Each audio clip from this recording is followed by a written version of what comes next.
This is Team Lightning Bulb's video essay about Thomas Edison. The team members are Nidhi, Caroline, and Lily. Our advisor is Mrs. Lubitschich, and we are from Lester C. Noacker School of Roseland, New Jersey. Thomas Alva Edison was born on February 11, 1847, in Milan, Ohio. He lived with his middle-class family in the second biggest wheat shipping center in the world. When he was 11, he learned to use the library as a resource for his knowledge. By age 12, he was considered a grown-up because he had started a company selling fruits and vegetables. Unfortunately, he completely lost hearing in one of his ears and most of the hearing in the other. The thing that he missed the most was hearing the birds chirping. However, Thomas Edison did invent the voice recorder and the record player. He married Mary Stillwell and she passed away, and 2 years later he married Mina Miller. Sadly, Edison passed away on October 18, 1931. In his early years, young Edison highly enjoyed reading. In fact, before he had turned 12, he had already read novels by Dickens, Shakespeare, Edward Gibbon, Decline, and many more. Also, Edison had a lifelong hobby of keeping journals, and by the time he had died, he had over 4,000 of them.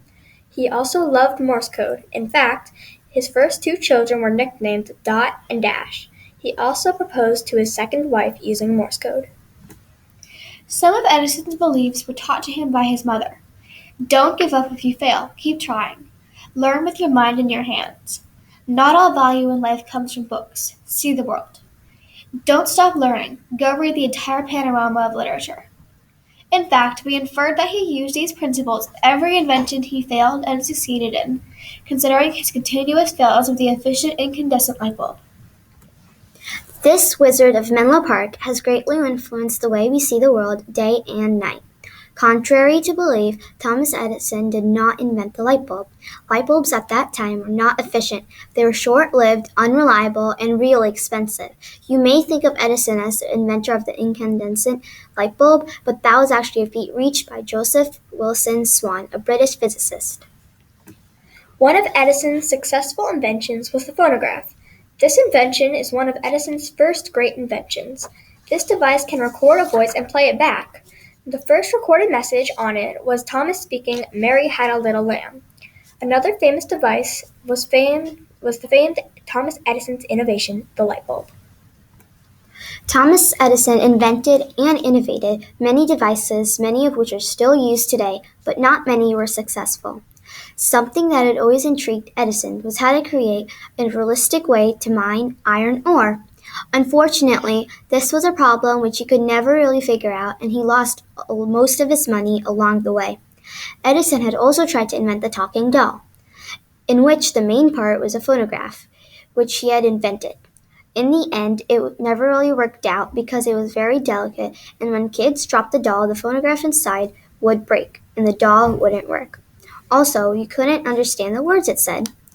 Another feat that Edison was able to complete was creating sound motion pictures. He also gave up the idea of making things out of cement.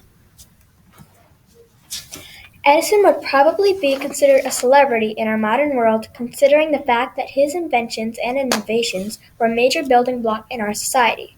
Mr. Edison would most likely be grouped with citizens who have devoted their lives to advancing the world that we live in complexity for the better.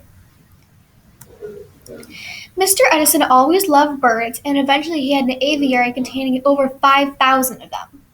He even had a college named in honor of him.